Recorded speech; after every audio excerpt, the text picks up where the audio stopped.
Hi there, my name is Arisha. Today I'm going to share with you another great story, again by Roald Dahl, written by Roald Dahl and illustrated by Quentin Blake.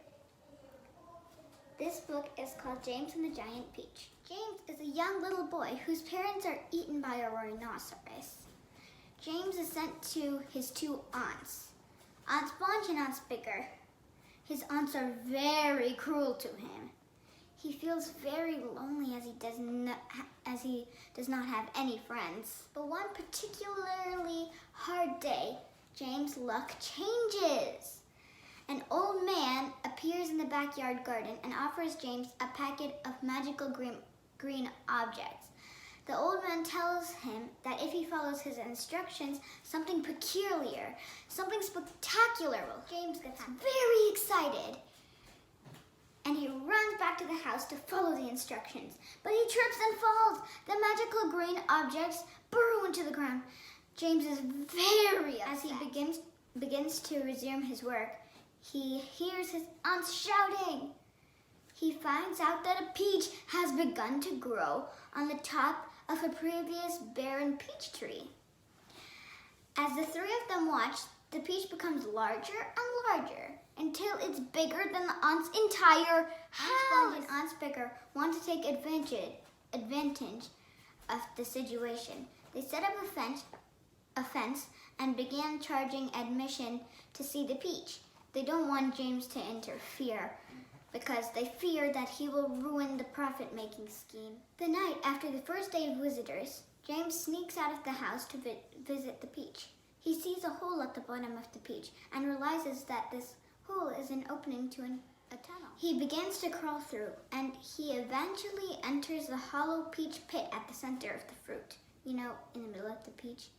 When he enters the pit's inner chamber, he meets a lot of odd creatures who initially scared him. He meets Miss Spider, Centipede, Earthworm, Ladybird, Old Green Grasshopper, and others. The next day, James and his new companions begin the journey away from Aunt Sponge and Aunt Spicker. Centipede cuts the peach away from its tree, and the peach begins to roll, flattening everything in its way, including Aunt Sponge and Aunt Spicker, who are killed. The peach then rolls off to a cliff several miles away and lands on the Atlantic Ocean. After this event, James and his friends face a lot of obstacles. They must escape attacking sharks, evade the cloudmen and their anger, and settle internal fights. James becomes the leader and helps save the day. When sharks attack, he and his companions use silk to attach the seagull to the stem of the peach. That's a good idea. The peach rises out of the water and becomes flying through the air. After one day of flying, James and his friends realize that they have flown across the entire Atlantic Ocean, and now they can see New York City below them. They began to cut the seagull's strings one by one. Then suddenly a passenger plane flies over them and cuts all the lines at once. The gradual drop into the city is ruined, and they began to fall rapidly. Everyone is thinking that they will die.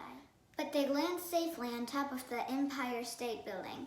After explaining their situation to the New York City policemen and firemen, James and his friends are brought to street level and are welcomed to the city. The city throws a parade in their honor. And by the end of the parade, the entire peach is eaten by local kids who wanted to taste the diet. After the parade, James and his friends live happily ever after. The remaining seed pit is set up in a monument in Central Park, and James lives inside it. Here's the surprise.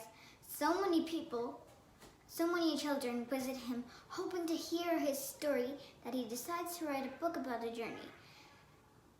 And the book that he just wrote is the book that the readers have guessed. If you like the story, make sure to read the book and make sure to like and subscribe. Thank you.